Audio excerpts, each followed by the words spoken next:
നമസ്കാരം. യന്ത്രങ്ങളുടെ സഹായത്തോടെ നെൽകൃഷിക്ക് വേണ്ടി നിലമൊരുക്കുന്ന കാഴ്ചയാണ് കഴിഞ്ഞ വീഡിയോയിൽ നമ്മൾ കണ്ടത്. ഇങ്ങനെ തയ്യാറാക്കിയ നിലം പിന്നീട് ഇത്തരത്തിലുള്ള യന്ത്രങ്ങൾ ഉപയോഗിച്ചുകൊണ്ട് ഉഴുതുമറിക്കുന്നു.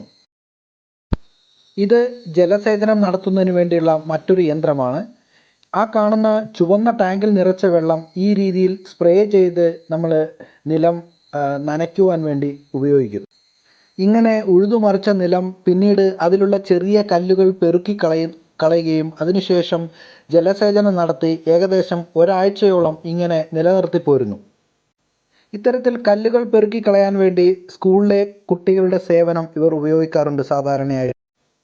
പിന്നീട് ഇങ്ങനെ തയ്യാറാക്കി വെച്ച നിലത്ത് ഇതുപോലുള്ള നടീൽ യന്ത്രങ്ങൾ ഉപയോഗിച്ചുകൊണ്ട് മുൻകൂട്ടി തയ്യാറാക്കി വെച്ച ഞാറുകൾ നടുന്ന കാഴ്ച നമുക്ക് കാണാൻ വേണ്ടി കഴിയും. മുൻകൂട്ടി പാകി മുളപ്പിച്ച ഞാറുകൾ 2-3 പേർ ചേർന്ന് പാടത്തെത്തിക്കുകയും അത് പിന്നീട് നടീൽ യന്ത്രങ്ങളിലെ ട്രേകളിലേക്ക് വച്ചു കൊടുക്കുകയും ചെയ്യുന്നത് നമുക്കിവിടെ കാണാം.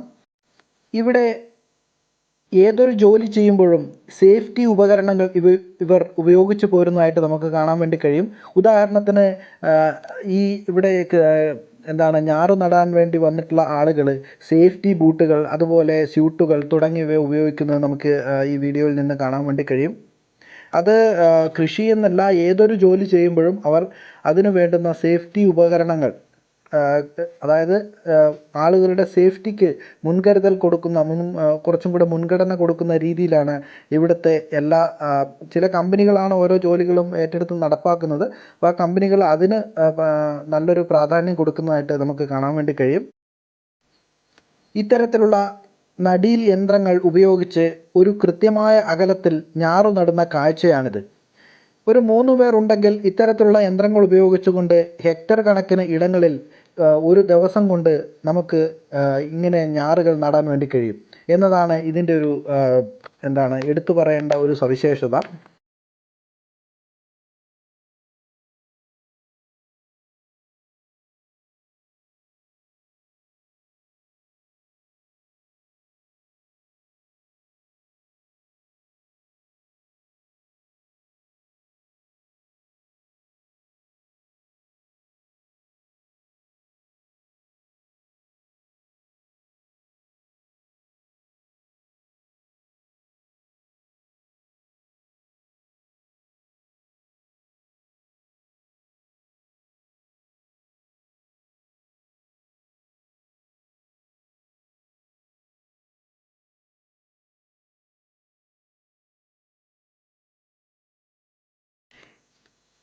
ഇങ്ങനെ ഒരു കൃത്യമായ അകലത്തിൽ യന്ത്രങ്ങൾ ഉപയോഗിച്ചുകൊണ്ട് തന്നെ ഇങ്ങനെ ഒരു കൃത്യമായ അകലത്തിൽ ഞാറുകൾ നടുന്നത് പിന്നീട് കള പറിക്കുന്നതിനും അതുപോലെ തന്നെ വളപ്രയോഗം നടത്തുന്നതിനും വളരെയധികം സഹായമാകുന്ന ഒരു രീതിയാണ്.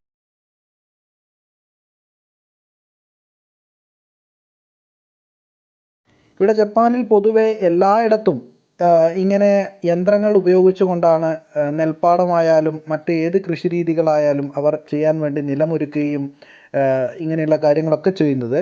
ഇത് ഇങ്ങനെയുള്ള യന്ത്രങ്ങൾ ഉപയോഗിച്ച് തയ്യാറാക്കിയ ഒരു നെൽപ്പാടമാണ്. ഇത് ഏകദേശം ഒരു 2 ആഴ്ച കഴിഞ്ഞിട്ടുള്ള, അതായത് ഞാറ് നടിയിൽ കഴിഞ്ഞിട്ട് ഏകദേശം 2 ആഴ്ചയ്ക്ക് ശേഷമുള്ള ഒരു ചിത്രമാണ്. അതിൻ്റെ വളർച്ചയാണ് ഈ കാണുന്നത്. ഈ കാണുന്നത് ഏകദേശം 1.5 മാസത്തിന് ശേഷം, ഞാറുനടിയിൽ കഴിഞ്ഞ് ഏകദേശം 1.5 മാസത്തിന് ശേഷം ഇവിടെ പാടങ്ങളിൽ കള പറിക്കുന്ന ഒരു കാഴ്ചയാണ് ഈ കാണുന്നത്. ഈ കാണുന്നത് പാടത്തിന് പുറമെയുള്ള വഴിയിൽ സാധാരണ നമ്മൾ നാട്ടിലൊക്കെ ഉപയോഗിക്കുന്ന തരത്തിലുള്ള പുല്ല് ചെത്തുന്ന യന്ത്രം ഉപയോഗിച്ചുകൊണ്ട് കളകൾ കട്ട് ചെയ്ത് കളയുന്ന ഒരു കാഴ്ചയാണിത്.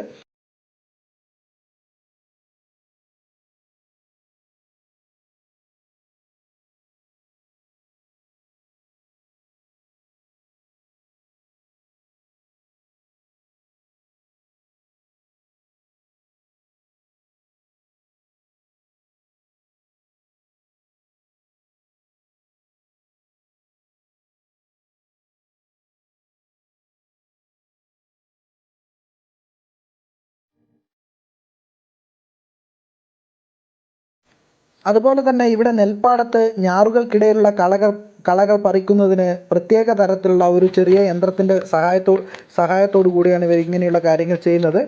കൃത്യമായ അകലത്തിൽ ഞാറ് നട്ടത് കൊണ്ട് തന്നെ ഇവയ്ക്കിടയിലുള്ള കളകൾ ഈ രീതിയിൽ പിഴുതു കളയുന്നതിന് വേണ്ടി ഇത്തരത്തിലുള്ള യന്ത്രം വളരെയധികം സഹായകരമാണ്.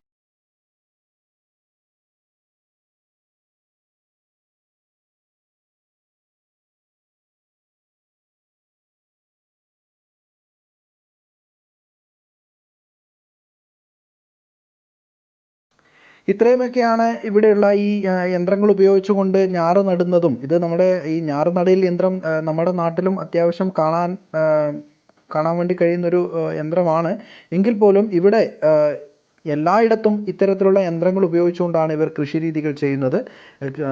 ഇപ്പം നെൽകൃഷി ആയാലും മറ്റേത് കൃഷികളായാലും ഈ രീതിയിലാണ് ഇവർ യന്ത്രങ്ങൾ ഉപയോഗിച്ച് മാക്സിമം എല്ലാ കാര്യങ്ങൾക്കും അതിൻ്റേതായിട്ടുള്ള വളരെ സൊഫിസ്റ്റിക്കേറ്റഡ് ആയിട്ടുള്ള ചെറിയ ചെറിയ ഉപകരണങ്ങൾ അവർ അതിനു വേണ്ടി കണ്ടെത്തിയിട്ടുണ്ട്. അതിന് ഒരുപാട് ഉദാഹരണങ്ങൾ നമുക്ക് കാണാൻ വേണ്ടി കഴിയും.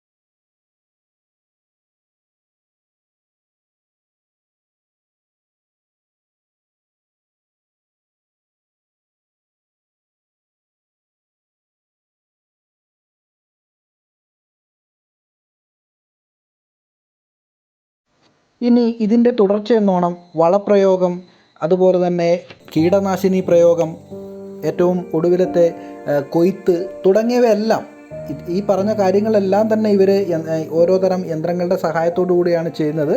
അപ്പോൾ അതിൻ്റെയൊക്കെ വിശേഷങ്ങൾ പിന്നീടുള്ള വീഡിയോയിൽ നമുക്ക് പങ്കുവെക്കാം. അതുവരെയും നന്ദി, നമസ്കാരം.